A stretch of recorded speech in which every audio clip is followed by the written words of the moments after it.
एक शांत घाटी में, जहाँ जमीन सूखी और फटी हुई थी, वहाँ एक विशालकाय खरगोश रहता था। उसका नाम था बारो। हाथ में पुराना हल, आंखों में उम्मीद और दिल में हिम्मत लेकर वह सूखी मिट्टी को जोतता। जमीन उससे लड़ती थी, पर बारो कभी हार नहीं मानता।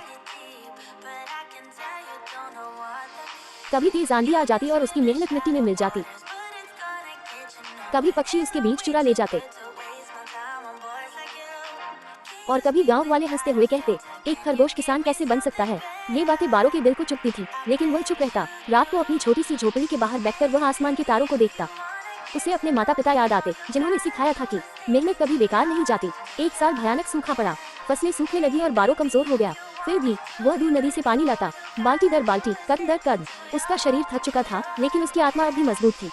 एक सुबह जब सूरज की हल्की रोशनी जमीन पर पड़ी, बारो की नजर मिट्टी पर गई। वहाँ छोटे छोटे हरे अंकुर निकल आए थे। बारो घुटनों के बल बैठ गया। उसकी आंखों से आंसू बहने लगे। ये आंसू दर्द के नहीं, जीत के थे। समय के साथ खेत हरे से सुनहरे हो गए। वही लोग जो कभी उसका मजाक उड़ाते थे, अब उसके खेत से अनाज खरीदने आने लगे।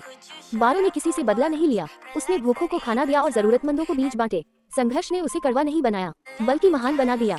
और उस घाटी में एक कहानी मशहूर हो गई, एक विशालकाय खरगोश की नहीं, बल्कि एक ऐसे किसान की, जिसने साबित कर दिया कि आकार नहीं, हिम्मत मायने रखती है।